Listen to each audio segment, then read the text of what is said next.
Assalamualaikum warahmatullahi wabarakatuh.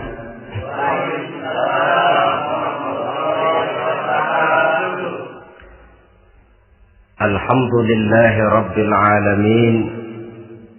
Wassalatu wassalamu ala ashrafil anbiya'i wal mursalin, sayyidina wa maulana Muhammadin wa ala alihi wa ashabihil mujahidin at-tahirin, amma ba'd.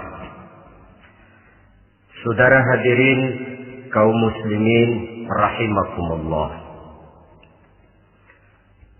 Dalam kehidupan sehari-hari kita selalu berhadapan dengan dua hal yang berlawanan, dengan dua hal yang kontroversial kata orang sekarang, yang kita diharuskan memilih satu di antara kedua hal itu. Sejak kita bangun tidur sampai kita tidur lagi, selalu kita hadapi dua persoalan itu, yang benar dan yang salah, yang hak dan yang batil, yang pantas dan yang tercela, yang ma'ruf dan yang munkar. Persis seperti sebaik lagu yang lagi ngepop dan banyak dinyanyikan anak sekarang, madu di tangan kananmu katanya, racun di tangan kirimu. Tapi saya pikir-pikir, bagaimanapun kalau cuma sekedar madu di tangan kanan, racun di tangan kiri, adresnya jelas. Yang repot kalau kita sudah tidak tahu lagi mana yang madu, mana yang racun. Lebih celaka lagi di zaman sekarang, banyak racun mereknya madu. Kita terpedaya, kita terpesona, kita terpukau oleh racun yang bermerek madu ini. Kita minum dia, yang akibatnya rawan di dalam kehidupan kita. Sangat banyak racun-racun yang terpancang di sepanjang perjalanan hidup kita ini. Dan dua di antara racun kehidupan itu akan kita bicarakan pada pertemuan kali ini, yakni arak dan judi, minuman keras dan judi.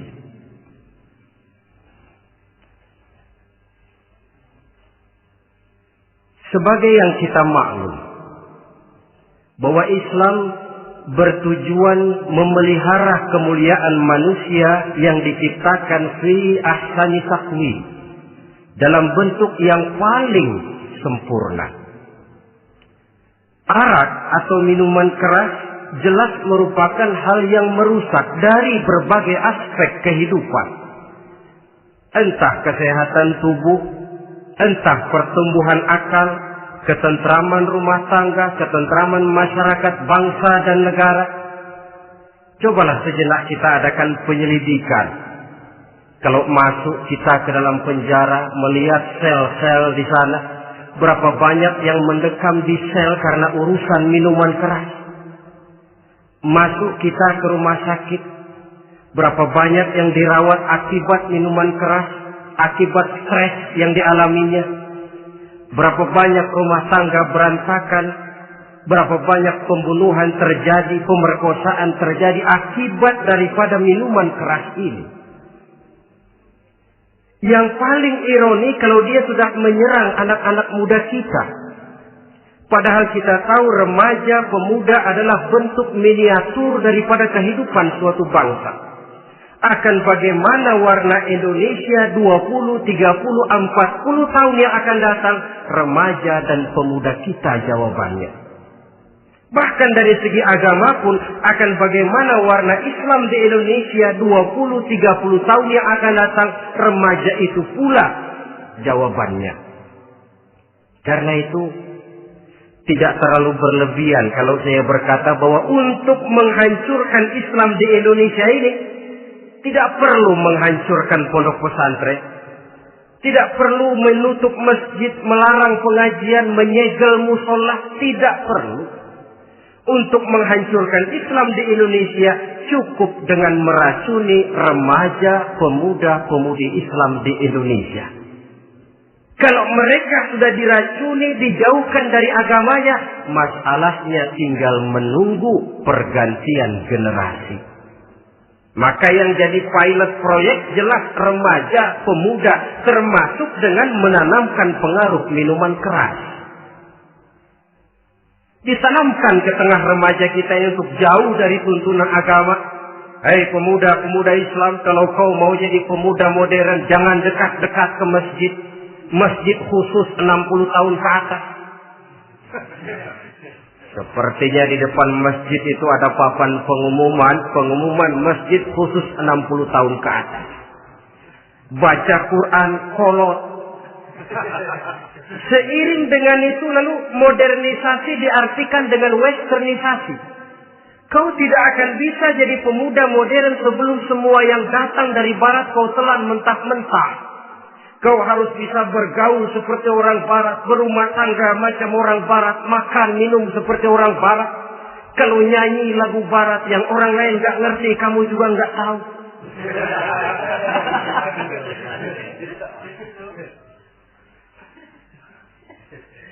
Anutlah itu free love yang pada gilirannya akan mengarah kepada free sex alias samenleven.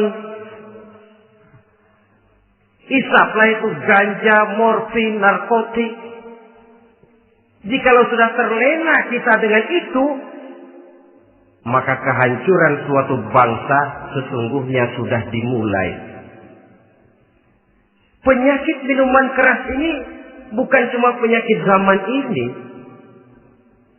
Masyarakat yang dihadapi oleh Rasulullah Sallallahu Alaihi Wasallam 14 abad yang lalu juga masyarakat yang kemaruk dengan minuman keras.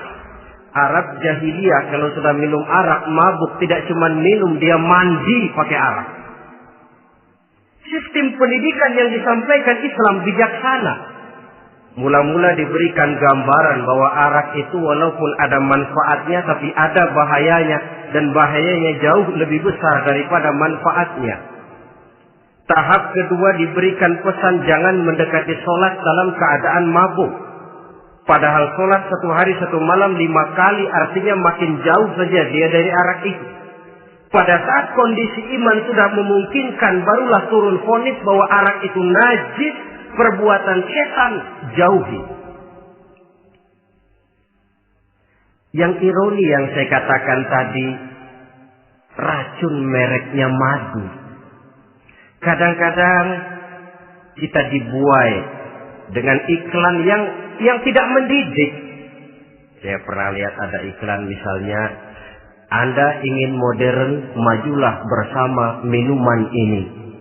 Atau minuman ini lambang pergaulan dunia yang maju. Modern diukur dari minuman. Yang jadi korban akhirnya remaja dan pemuda-pemudi kita. Saya teringat satu analisa dari Rasulullah Sallallahu Alaihi Wasallam. Beliau bersabda, Inna min asratis sa'ah. Sesungguhnya di antara tanda-tanda kiamat. Apa kiamat itu? Dalam arti yang umum, kiamat itu saat di mana alam ini hancur, bumi gempa, air laut tumpah ke darat, gunung meletus, planet-planet bertabrakan, lalu semua yang bernama hidup mati. Itu kiamat beneran. Saya nggak mau cerita kiamat beneran, sebab saya sendiri nggak kepengen ngalamin. Yang sering kita ngalami ini kiamat kecil-kecilan, kiamat mini. Apa kiamat mini itu? Hancurnya sendi-sendi kehidupan sosial. Maksiat merajalela, munkarat menjadi-jadi. Yang ma'ruf dianggap munkar, yang munkar malah menjadi ma'ruf. Yang salah disanjung-sanjung, yang benar dicaci maki. Tuntunan dianggap tontonan, tontonan malah jadi tuntunan. Kan kiamat kalau sudah begitu. Penjungkiran nilai. Kenapa hal semacam ini bisa terjadi? Penyebabnya kata Nabi, pertama ayyurfa'al ilmu. Ilmu diangkat oleh Allah. Bagaimana cara Allah mengangkat ilmu dan apa maksudnya itu? Allah mengangkat ilmu itu, saudara, caranya pertama dengan mewafatkan ulama. Makin banyak ulama wafat, makin banyak ilmu ditarik. Yang kedua, kurangnya minat orang untuk belajar agama. Kalau sudah klop macam itu, artinya agama sudah disudutkan ke pojok-pojok kehidupan. Agama cuma sekedar tinggal dekorasi. Agama cuma seminar, cuma kongres, cuma muktamar. Tapi bahwa agama merupakan realita dalam kehidupan, itu tidak pernah terwujud. Kalau ulama sudah tiada, minat orang belajar agama berkurang, maka ajaran Allah tidak lagi didenungkan orang. Dikala itu, wa yuzharul jahlu, akan muncullah kebodohan. Nampak kebodohan di mana-mana. Muncul permitted society, masyarakat yang merasa boleh hidup dengan kaidah serba boleh. Tidak ada halal, tidak ada haram. Tidak ada hak, tidak ada batil. Semuanya serba boleh. Kalau sudah begitu kondisi masyarakat, terjadilah apa yang dianalisa oleh Nabi. Dikala itu, wayaqsu zina. Zina dikerjakan berterang-terangan. Orang sudah tidak punya malu. Hidupnya sudah pakai prinsip punya kuping kebo. Punya muka tembok. Punya kulit badak. Kalau juga dikasih tahu, malu dong kau tinggal serumah belum nikah. Malu sama siapa? Masyarakat. Allah, masyarakat cuek aja.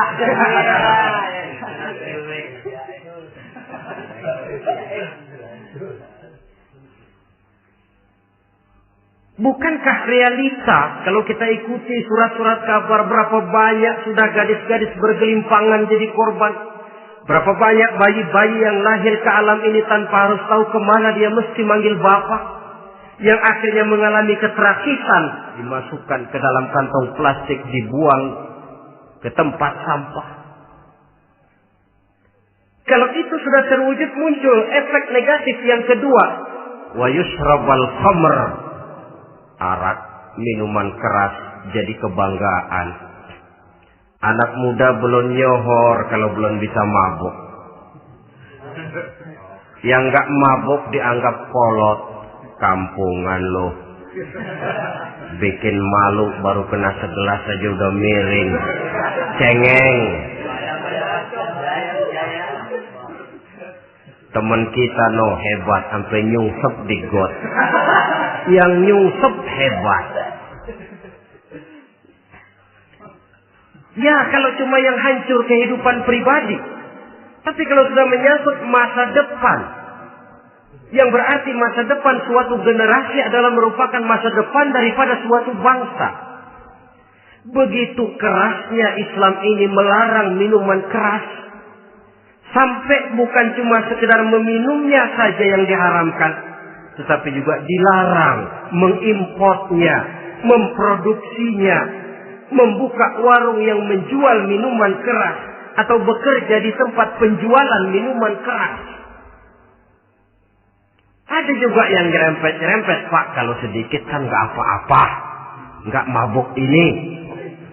Nah, saya ingatkan hadis Nabi diriwayatkan oleh Imam Ahmad, Abu Daud dan Turmuzi. Nabi bersabda, "Ma askara katsiruhu faqaliluhu haramun." Apa yang banyaknya menyebabkan mabuk, sedikitnya pun tetap haram hukumnya. Memang barangkali mungkin ada manfaatnya, tetapi bahayanya jelas lebih besar ketimbang manfaat yang bisa timbul daripada jenis minuman keras itu sendiri. Dalam hadis lain Nabi pesankan, "Man kana yu'minu billahi wal yaumil akhir fala yaq'udu ala ma'idatin taduru 'alaiha al-khamru. Siapa yang beriman kepada Allah dan beriman kepada hari akhirat, jangan dia duduk di dalam satu pertemuan yang di dalam pertemuan itu diedarkan minuman keras. Masuk ke dalam lingkungan macam itu saja tidak diperkenankan. Kenapa? Asyariku fi syarri syarrun. Bersekutu dengan kejahatan, jahat juga hukumnya. Semalam kamu mabuk ya? Enggak, temen. Saya cuma ngebeliin aja kok. Apalagi ngebeliin.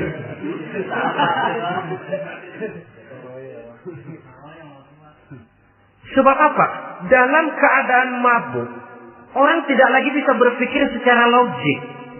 Daya kontrol hilang, artinya perbuatan sudah tidak terkontrol lagi. Yang pertama.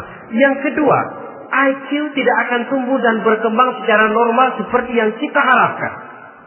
Yang ketiga, harga diri akan runtuh hancur di tengah masyarakat.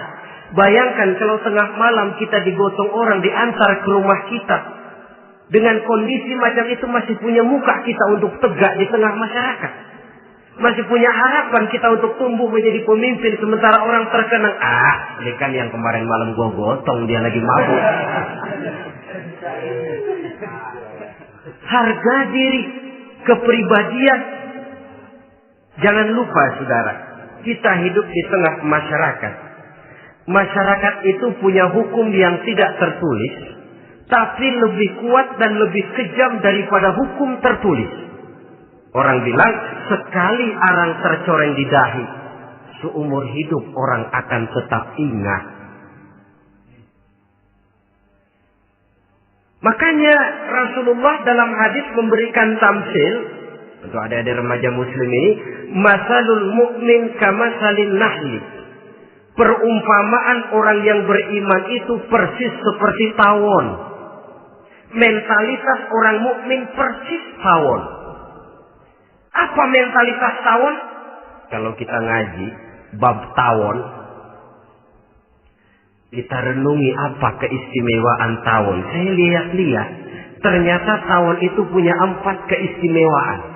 Pertama, tawon itu yang dihisap selalu saripati bunga. Bagus makanannya. Belum pernah tawon keliru makan. Saya belum pernah dengar kok ada tawon makan tahu.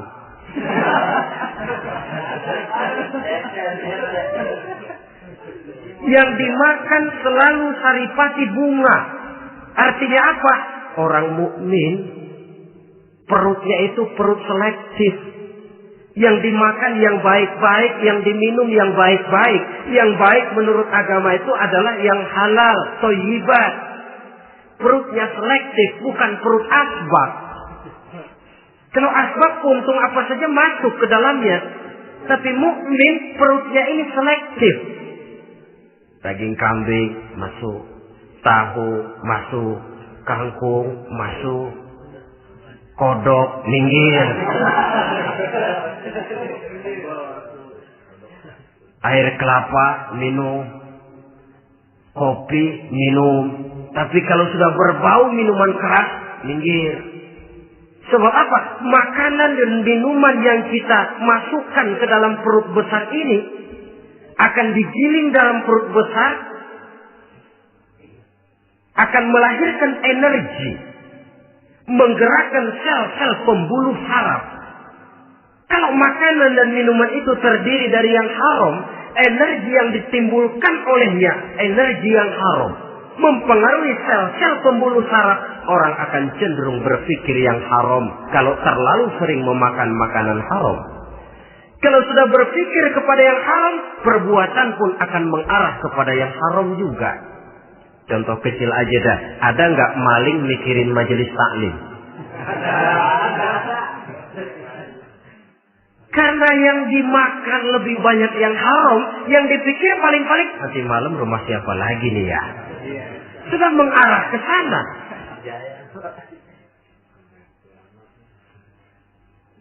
Saripati bunga yang dimakan tawon itu. Lalu tawon yang kedua saya lihat yang dikeluarkan selalu madu. Artinya apa orang mukmin itu? Kalau dia berkata, perkataannya mengenakan orang. Kalau dia berbuat, perbuatannya membawa manfaat bagi orang. Kalau kakinya melangkah tentu ke tempat yang ada gunanya. Yang dikeluarkan madu, bukan racun. Indah tawon itu. Yang ketiga tawon saya lihat, kemanapun dia hinggap, tidak ada dahan patah. Artinya apa? Orang mukmin dimanapun dia tinggal, kemanapun dia pergi, pantang jadi biang kerok buat lingkungannya. Pantang menimbulkan kerusuhan dan keonaran. Tidak ada cabang patah dimanapun tawon hinggap. Tapi juga yang keempat, saya lihat-lihat tawon itu, jangan coba-coba diusik. Satu kali dia diusik, kemana orang lari? Nyilem masih ditungguin. Tawon. Tapi kalau nggak diusik, nggak ada tawon usil ke pasar nyariin orang. Ketika dia diusik, inilah saatnya saya harus mempertahankan kehormatan diri saya. Dia pun bangkit. Artinya apa? Orang mukmin tidak boleh nyari-nyari musuh. Tapi ketemu musuh tidak boleh lari. Musuh jangan dicari, bertemu pun jangan lari. Mentalitas orang mukmin seperti tawon. Yang dimakan baik, yang dikeluarkan baik. Kemana dia tinggal tidak menimbulkan keonaran buat masyarakat, tapi juga sanggup menjaga dan mempertahankan kehormatan dirinya. Kalau konteksnya dengan masalah yang sedang kita bicarakan, minuman keras. Saya katakan tadi, kita kadang-kadang salah pilih, tertipu oleh racun yang bermerek madu. Ada minuman empuk, nyari yang keras. Salah pilih. Ketahuan orang bikin pel buat anjing, manusia yang nelen. Akhirnya miring kayak anjing. Saudara, mari kita renungi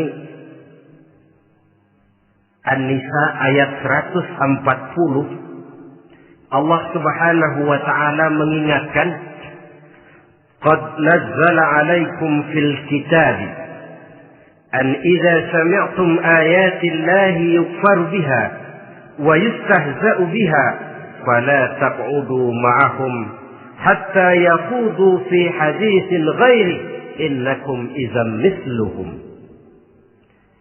Sungguh kata Allah, telah diturunkan kitab Al-Quran ini kepada kamu, yang apabila kamu dengar ayat-ayat Allah itu diingkari orang, diejek-ejek orang, fala taqudu ma'ahum, jangan kamu duduk bersama orang-orang semacam itu. Bagaimana mengejek ayat-ayat Allah? Misalnya, tahu kalau minuman keras itu diharamkan, tapi masih minum juga, itu kan mengejek ayat namanya. Duduk di majelis semacam itu dilarang oleh Quran. Kenapa? Innakum idzam mithluhum. Kalau kamu juga duduk di majelis semacam itu, kau dan mereka sama saja, kata Quran. Sama saja. Tahu kalau minuman yang memabukkan itu diharamkan agama, tapi minumnya juga mengejek ayat Allah. Duduk di tengah kelompok mereka berarti ikut mengejek ayat Allah. Dekat saja pun jangan, entahlah lagi sampai meminumnya. Maaf, bukankah Allah menurunkan Al-Quran kepada manusia, kata Imam Al-Ghazali, persis, maaflah, seperti gubernur bikin surat kepada Pak Lurah. Dalam suratnya Pak Gubernur bilang, Pak Lurah, tolong carikan tanah di daerah Kebayoran untuk sekolah 6.000 meter. Pak Lurah dapat surat dari Pak Gubernur, bangga bukan main.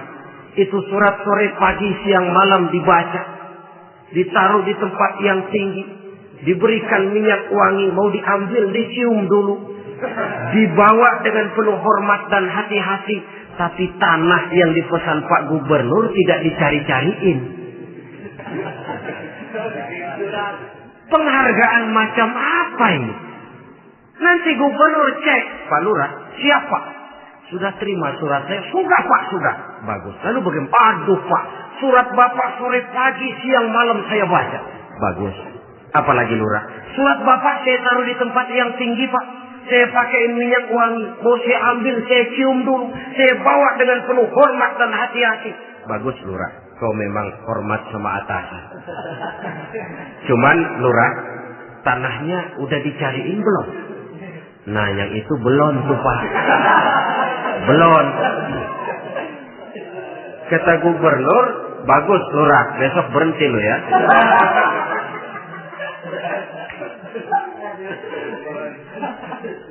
Membacanya memang penting. Al-muta'abbad bitilawatihi. Beribadah dari sebab membacanya. Tapi setelah kita baca, kita tahu isinya. What next? Mau apa kita dengan isinya itu? Jangan yang kita baca, kita injak-injak. Itulah ironinya. Bagaimana Quran itu mau membawa keberkahan dalam hidup ini. Kalau yang kita baca sering kita injak-injak. Dalam kehidupan kita baca ayat. Wa ahallallahu al-bai'a wa harrama riba. Allah halalkan jual beli, Allah haramkan riba, tapi renten ditelan terus.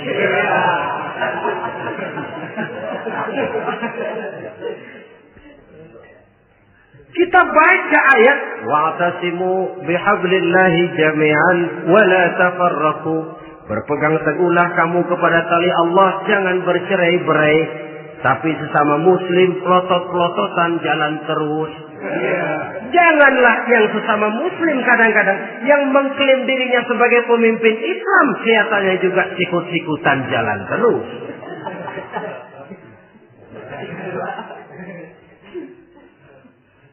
Sehingga tidak heran kalau orang bilang di bawah ngamalin ayat kursi sudah sampai di atas ayat hilang, tinggal kursi saja yang diamalin. Ironi dan menyedihkan. Perjalanan panjang memang saatnya kita menunggal dengan Al-Quran ini. Tetapi prosesnya memang harus kita mulai dari sekarang. Perkara kapan proses ini selesai, itu bukan masalah kita. Tapi bahwa kita sudah memulai suatu proses, itulah yang diharapkan. Hadirin yang saya hormati. Oleh karena kerasnya peringatan Islam terhadap minuman keras. Pernah satu hari seorang lapor kepada Khalifah Umar bin Abdul Aziz bahwa ada sekelompok orang berkumpul meminum minuman keras. Kata Khalifah Umar bin Abdul Aziz, zera mereka, hukum, cepat. Ya Khalifah, kenapa? Di tengah mereka ada juga orang yang Ramadan biasa puasa. Begitu, iya, yang biasa puasa duluan hukum. Kenapa? Mengerti memang lebih besar resikonya daripada tidak mengerti. Kalau yang tidak mengerti dilatar belakangi oleh kebodohan, barangkali masih bisa ditolerir, masih bisa dimaklumi. Ini toh sudah tahu mau puasa, kenapa berkumpul di majelis yang ada minuman keras? Tapi memang kelompok ini kan memang selalu ada. Kita lihat dalam masyarakat itu kan ada 4 kelas. Pertama, ada orang yang tahu perintah dan tahu larangan. Ini the first class, kelompok terbaik.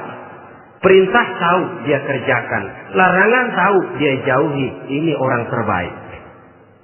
Yang kedua, ada orang tahu perintah tapi tidak tahu larangan.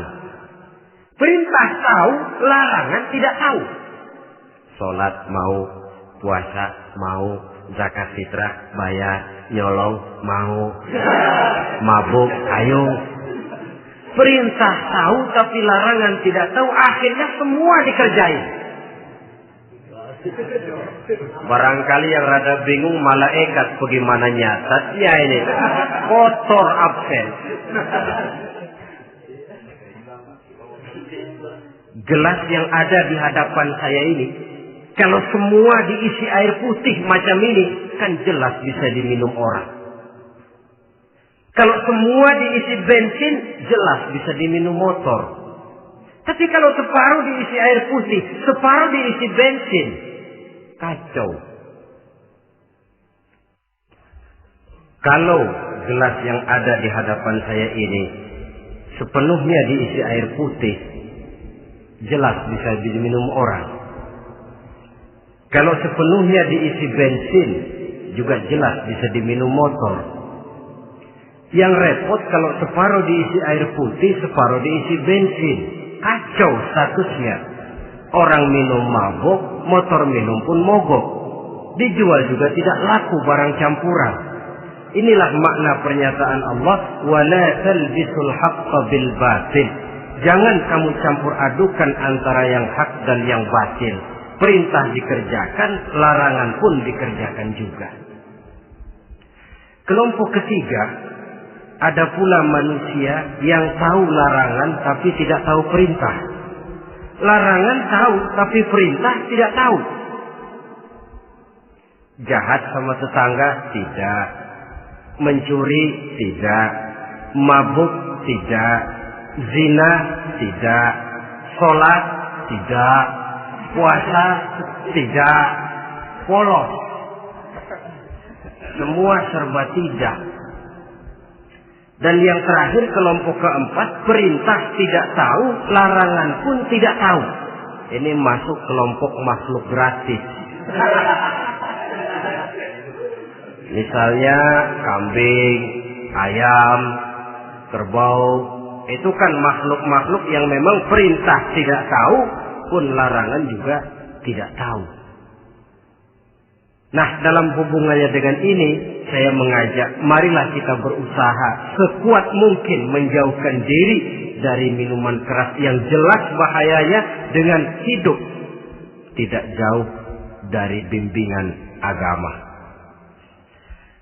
Hadirin kaum muslimin rahimakumullah. Kawan seiring dan sejalan dari minuman keras, judi namanya. Saudara kembar barangkali.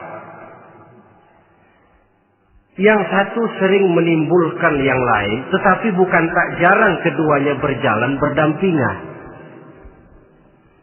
Posisi judi dan arak ini dalam Quran sama bahayanya. Apa sebab? Mentalitas judi adalah mentalitas sirkel, lingkaran setan. Artinya, yang menang biasanya ketagihan, yang kalah biasanya penasaran. Ini yang menyebabkan orang tidak mau berhenti. Kalau dia menang, dia ingin mencoba untuk menang dalam jumlah yang jauh lebih besar lagi. Kalau dia kalah, dia penasaran, kenapa hari ini kalah? Barangkali sial, besok malam saya tebus. Mental semacam ini memang sulit untuk berhenti. Kenapa judi diharamkan dalam Islam? Pertama, seorang muslim di dalam berusaha mencari harta, dia harus mengikuti sunnatullah. Kata kita orang muslim, hukum alam kata orang sekarang, natural of law bahasa kerennya. Berusaha menurut hukum kausal, memasuki rumah dari pintunya, menunggu suatu akibat dari sebab yang kita lakukan. Bahwa kalau begini mesti begitu.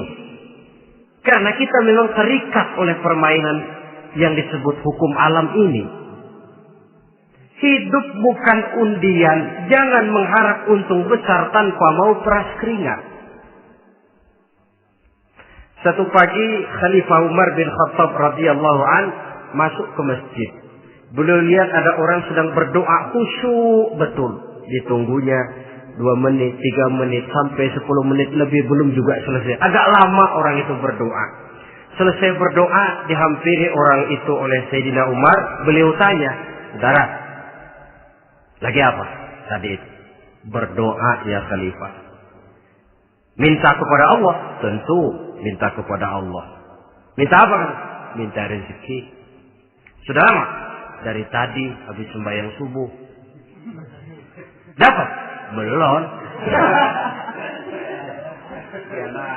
Ya memang kata Sayyidina Umar, inna sama la tumtiru zahaban wala fiddatan.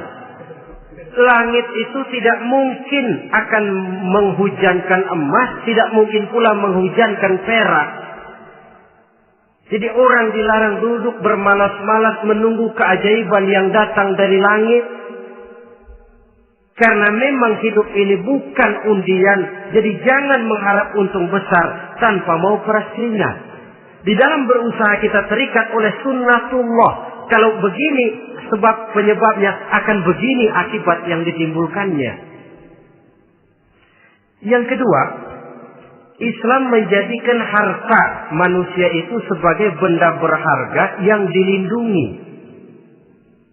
Mengambilnya dengan judi termasuk memakan harta orang lain dengan cara yang batil. Yang ketiga, judi itu sendiri dapat menimbulkan permusuhan dan pertentangan antara para pemain itu sendiri. Meskipun kelihatannya kompak duduk dalam satu meja yang saling berhadap-hadapan, yang kalah kelihatannya pasrah, tetapi kan itu cuma kulit permukaan. Batinnya bagaimanapun juga yang kalah itu tetap mendendam. Sedangkan yang kalah di samping mendendam juga mengomel, mencaci mungkin. Ya lawan bermainnya, ya mungkin juga dirinya sendiri. Dan yang keempat, judi itu merusak aktivitas hidup. Membuat orang membuang waktu dengan tidak terasa.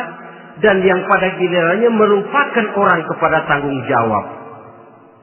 Wah, kalau sudah memegang kartu, konon kabarnya, saya sendiri alhamdulillah belum pernah. Lupalah orang anak, lupalah orang kepada istri, lupalah orang kepada tanggung jawab. Waktu pun berlalu tanpa terasa. Apalagi kalau sudah diiming-iming oleh gambaran akan memperoleh keuntungan yang besar. Termasuk di dalam judi itu undian, apapun namanya. Yang usaha ke arah ini seharusnya tidak dipermudah, walaupun dengan embel-embel dana kemanusiaan, sumbangan sosial. Saya tidak begitu yakin, saudara, bahwa bangsa Indonesia ini sudah begitu menipis rasa kemanusiaannya, sehingga untuk berlaku sosial mesti diimbangi dengan hadiah sekian juta rupiah. Saya tidak percaya bahwa umat Islam di Indonesia sudah begitu tipis rasa kasih sayangnya kepada sesama, sehingga sulit mengeluarkan bantuan kalau tidak diimbangi dengan hadiah yang sekian puluh juta rupiah. Yang saya khawatir apa? Pada gilirannya di negeri ini akan makin banyak penghayal-penghayal kelas berat, tukang-tukang lamun kelas tinggi, yang hidup cuma ngumpulin jikalau andai kata umpama misalnya orang sudah kemana-mana kita masih menghitung jikalau.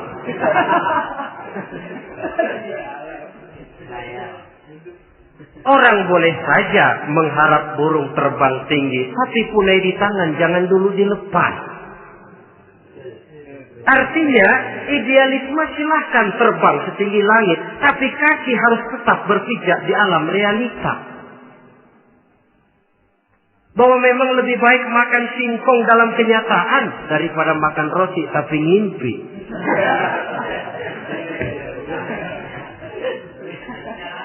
Kadang anaknya menangis, Pak minta jajan, ada uang 200 rupiah. Sudahlah sabar, kau jangan jajan, nanti bapak beliin kalau tembus 100 juta nih. Akhirnya yang 100 juta tidak, anak pun kelaparan. Bukankah akan jadi masalah bagi semuanya? Belum lagi rasa sayang kepada harta yang sudah dia miliki. Entah itu tanah, rumah, kendaraan. Kalau sudah kadungkala di meja judi, hilang rasa sayang kepada benda itu. Ada rumah-rumahnya dilelang, ada kendaraan-kendaraan jadi taruhan. Ada jam tangan pun copot tanpa terasa. Maka berapa banyak rumah tangga berantakan, istri minta cerai, orang jadi nekat merampok, orang jadi nekat mencuri, korupsi kalau dia pejabat. Akibat apa ini? pengaruh yang namanya judi. Saudara kaum muslimin, ma'asyiral muslimin rahimakumullah. Itu sebabnya di dalam surah Al-Maidah ayat 90 Allah menekankan, innamal khamru wal maisir wal ansab wal azlam rijsun min amali syaitan fajtanibuhu la'allakum tuflihun. Sesungguhnya arak, judi, berhala, mengundi nasib itu rijsun. Ya Allah, jarang benar Quran menggunakan kalimat rijsun. Rijsun ini sudah merupakan puncak kekotoran. Bapak moyangnya najis, itu rijsun. Rijsun, kotor. Sudah kotor ditambah pula min amali syaitan, pekerjaan setan. Wajtanibuhu, jauhi. Jangan sampai main, dekat saja tidak boleh, jauhi. La'allakum tuflihun, jikalau kamu mau menjadi orang-orang yang beruntung. Sejarah tidak pernah mencatat ada orang jadi miliuner karena judi. Sejak David Rockefeller sampai Aristotle Onassis, orang-orang kaya top di dunia, mereka kaya bukan karena judi, tapi karena kemauan peras keringat, banting tulang, mau memulai sesuatu dari kenyataan yang real di depan mata. Sebab apa? Hidup ini memang perjuangan. Janganlah kita ingin hidup dengan satu prestasi, ingin tetap hidup seperti apa adanya sekarang ini saja, toh kita harus berjuang.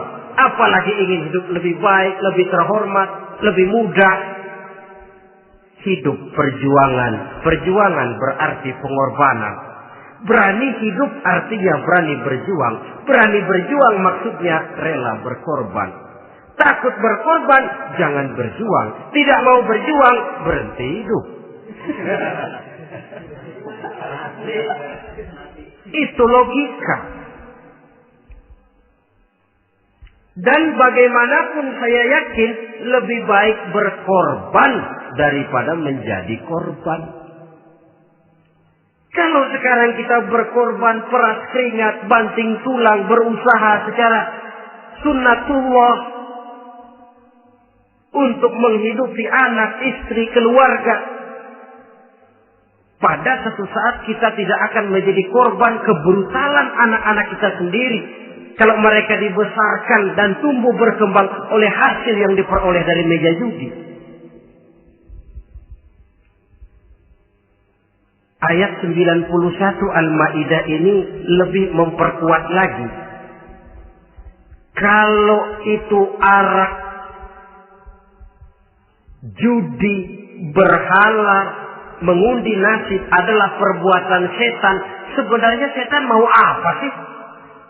Ayat 91 menegaskan, innama yuridu syaitanu ayyuqi'a bainakumul adawata wal baghdha'a fil khamri wal maisir. Yang dimaui setan itu tidak lain supaya dengan arak dan dengan judi timbul rasa permusuhan, sikap memusuhi, saling marah di antara kamu. Coba, biasanya dalam meja judi sudah loyo, waktu juga sudah berlarut-larut. Yang menang mau berhenti, apa yang kata yang kalah? Berhenti dah, gue wacok loh. Enak bener, gue lagi kalah, lu berhenti. Coba, kira-kira kapan akan selesai permainan? Akan timbul permusuhan, akan timbul rasa dendam kesumat yang ditanamkan oleh setan. Karena memang baik arak, baik judi, baik berhala, baik mengundi nasib, itu semua permainan-permainan setan yang diberikan kepada kita untuk kita ikut andil bermain di dalamnya. Tatkala kita ikut terkena jerat setan, tertawalah mereka. Kenapa? Oh, makin banyak teman saya di neraka. Maaf, setan itu kan sudah tahu vonisnya. Ketika dulu di dengkotnya yang namanya iblis terusir dari surga, itu bikin semacam perjanjian dengan Allah. Tuhan, kenapa ini? Gara-gara Adam saya terusir dari surga. Maka sejak saat ini Adam dan seluruh keturunannya adalah musuh bebuyutan saya. Saya akan gelincirkan mereka dari jalan. Silahkan iblis, goda mereka. Tapi kau tidak akan mungkin bisa menggoda mereka kalau hamba-hambaku itu menjadi hamba yang ikhlas. Hanya hambaku yang ikhlas yang tidak mungkin kamu goda. Yang lain barangkali bisa. Sejak saat itulah iblis memproklamirkan permusuhan. Dan dia sudah tahu betul vonisnya neraka. Tugas dia sekarang bagaimana mengumpulkan teman sebanyak-banyaknya ke dalam neraka. Hamba Allah saja yang tidak tergelincir kepada minuman keras dan judi. Hamba Allah yang ikhlas itu bagaimana? Yang ikhlas menjadi hamba Allah. Dalam arti kata dan perbuatannya memang mencerminkan bahwa dia hamba Allah. Maaf. Di zaman sekarang ini kan banyak orang cuma berkata, saya hamba Allah, mulutnya. Tapi perbuatannya membuktikan dia hamba setan, hamba dunia, hamba harta, budak jabatan, budak nafsu. Tidak sesuai antara ucapan dan perbuatan.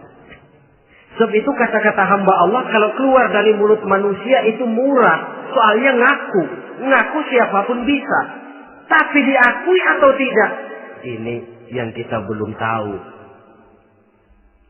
Ada juga orang berdalih, saya kan masang kalau dapat nanti mau nyumbang masjid. Barangkali aja kalau nyumbang masjid disoriin dikit sama Tuhan.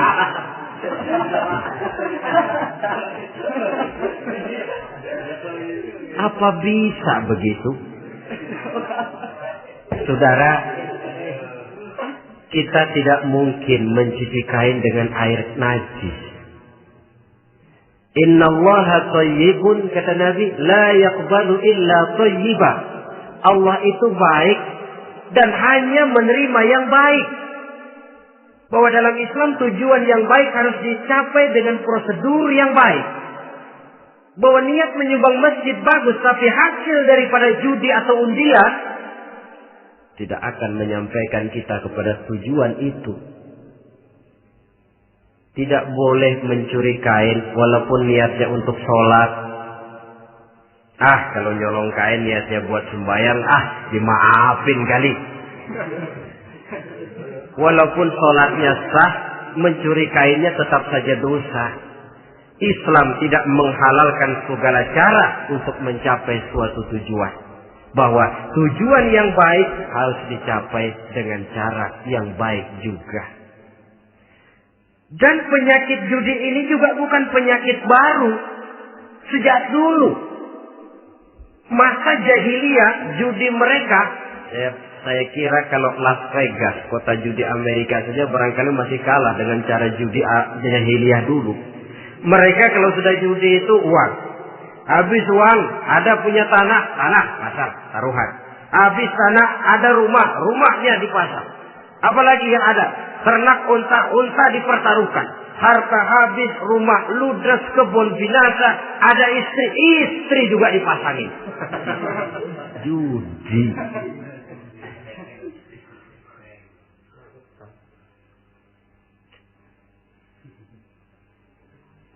Kita sebagai muslim oleh Al-Quran dijelaskan orang yang mempunyai dua tujuan hidup. Pertama tujuan jangka pendek. Yang kedua tujuan jangka panjang. Tujuan jangka pendek dunia dan seluruh isinya. Tujuan jangka panjang adalah akhirat dan ridho Allah. Ini yang terpantul dalam doa setiap kita. Rabbana atina fid dunya hasanah wa fil akhirati hasanah. Tercapai tujuan jangka pendek di dunia hasanah dan tujuan jangka panjang wa fil akhirati hasanah. Untuk mencapai tujuan jangka pendek, merangkul dunia dan seluruh isinya, apa yang jadi modal utama? Pertama, pendidikan.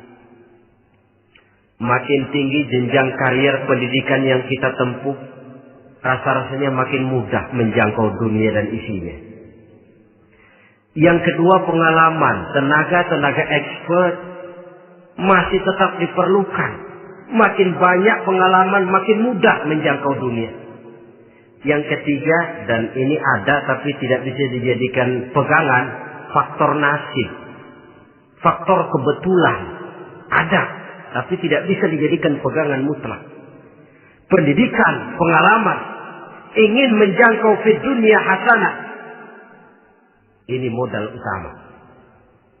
Lalu untuk mencapai fil akhirati hasanah, prestasi ibadah. Bagaimanapun tinggi pangkat dan jabatan kita, bagaimanapun banyak gelar kita sandang, tanpa prestasi ibadah, nol besar kita dalam pandangan Allah. Itu sebabnya kita sholat. Jadi tidak beralasan kalau orang ditanya, kenapa sih kamu gak sholat? Tetangga saya sholat melarat terus. Memang sholat itu bukan untuk mencari uang kok. Kalau ada orang yang rajin sholat, rezekinya kelihatan lancar, itu cuma sekedar persekot. Uang muka, cashnya tetap di akhirat nanti. Efeknya apa? Karena kita punya tujuan jangka panjang, mengharap ridho Allah di akhirat. Cara kita mencapai tujuan jangka pendek dibatasi oleh pertanyaan, Allah ridho apa enggak? Kita cari uang, tapi pertanyaan pokok, Allah ridho enggak cara ini? Kita mengejar kedudukan, tapi Allah ridho enggak dengan cara ini? Ini yang menyebabkan kita lantas tidak lalu menghalalkan segala cara. Yang penting tujuan tercapai cara apapun halal. PKI. Kan cuma PKI yang berprinsip asal tujuan tercapai cara apapun halal. Dan kita sudah sepakat PKI dan seluruh ajarannya tidak berhak hidup di bumi Pancasila ini. Cuma jangan sekedar PKI-nya dikutuk tapi ajarannya dipakai.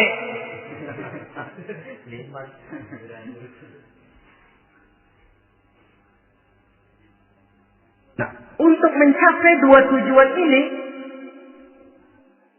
Islam mengajarkan sistem keseimbangan.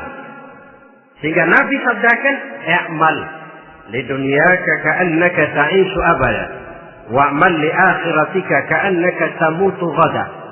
Bekerjalah buat duniamu seolah-olah kau akan hidup untuk selamanya, tetapi bekerjalah untuk akhiratmu seolah-olah kau akan mati besok. Jadi kalau kita sudah sholat menghadap Allah, usolli fardhu maghrib, Allahu Akbar, ingat seolah-olah kita akan mati besok supaya timbul khusyuknya. Tapi kalau kita sudah bekerja, kuliah, belajar di tempat tugas, ingat seolah-olah kita akan hidup selamanya supaya timbul gairah kerja. Jangan dibalik.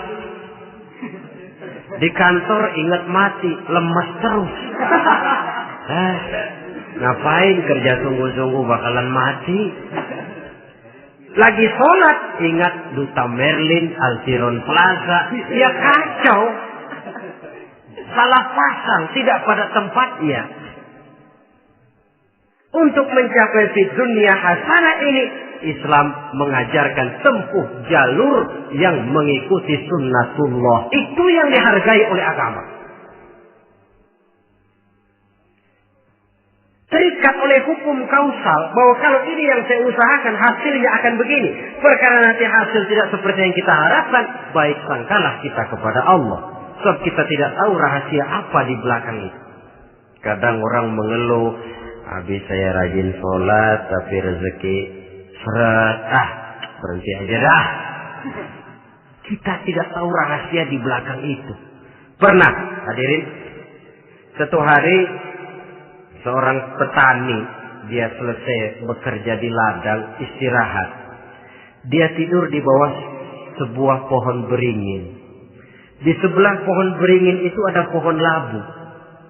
Dia berpikir, kalau saya lihat-lihat Tuhan nggak adil katanya.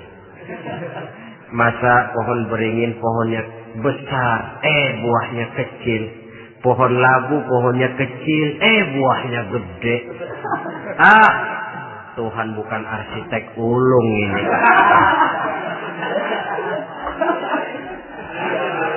Mestinya supaya enak dilihat, beringin yang pohonnya besar buahnya sebesar buah labu.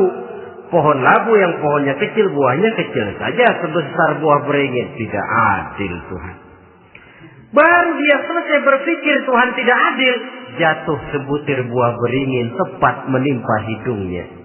Dia terkejut. Astagfirullahaladzim.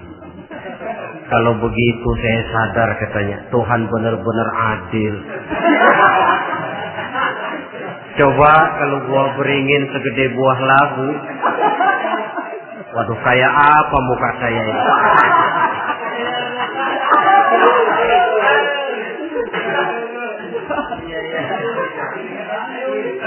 Baru terbuka pandangan matanya setelah berhadapan dengan kenyataan. Baru keluar respek. Allah benar-benar adil. Padahal semenit yang lalu dia masih berkata, Tuhan bukan arsitek ulu. Tapi semenit kemudian setelah berhadapan dengan kenyataan yang real dia hadapi, Allah benar-benar adil.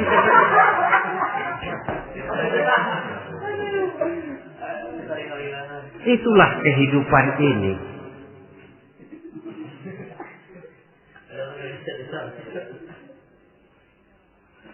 Saudara hadirin yang saya hormati, karena itu baik arak, baik judi, dua-duanya merupakan bahaya laten yang tidak hanya mengancam kehidupan agama, tetapi juga masyarakat, bangsa dan negara, apalagi kalau sudah jatuh kepada generasi penerus. Dan yang bagaimanapun juga saya berpikir sebenarnya remaja, pemuda-pemudi kita cuma korban dari suatu sistem. Sebab ini merupakan tanggung jawab bersama. Ulama, mubalik macam saya paling wewenangnya cuma ngomong. Yang punya SK untuk memberhentikan pabrik minuman keras itu kan Menteri Perindustrian. Tangan-tangan eksekutif. Sehingga kalau Nabi katakan, Man ra'a minkum munkaran falyughayyir biyadihi wa illam yastati' fa bilisanih wa illam yastati' fa biqalbihi. Apabila salah seorang kamu melihat suatu kemunkaran, termasuk minuman keras dan judi di dalamnya, rubah itu. Dengan cara apa? Kalau kau mampu dengan tangan. Artinya power, kekuatan. Kalau dengan tangan tidak mampu, ini orang kalau gue pukul gue yang melintir nih. Umpamanya fabilisani, dengan lidah ngomong. Mas, saya senang sampean tinggal di sini, kampung kami tambah warga, tapi tolonglah jangan bawa pengaruh yang tidak baik. Kalau ternyata bicara pun tidak berani, fabiqalbi, cukup dalam hati, sekurang-kurangnya tidak ikut membenci kemungkaran dalam hati, itulah kadar iman yang paling lemah. Ini secara umum. Tapi kalau hadis ini kita mau adakan semacam, katakan description of job, bahasa kerennya, kita adakan pembagian tugas. Siapa yang harus merombak kemungkaran dengan power? Penguasa, pemerintah, sebab dia punya aparat. Siapa yang merombak kemungkaran dengan lidah? Ulama, kiai, mubalik, ngomong.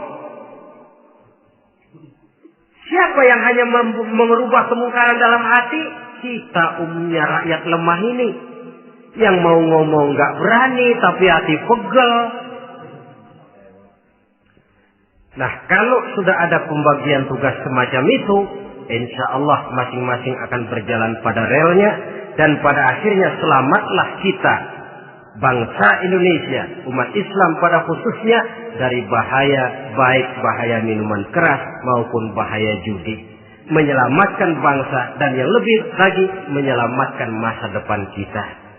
Sekianlah saudara pertemuan kita pada saat ini. Mudah-mudahan ada manfaatnya. Terima kasih atas segala perhatian. Mohon maaf atas segala kekurangan. Usikum wa nafsi bitaqwallah. Wassalamualaikum warahmatullahi wabarakatuh.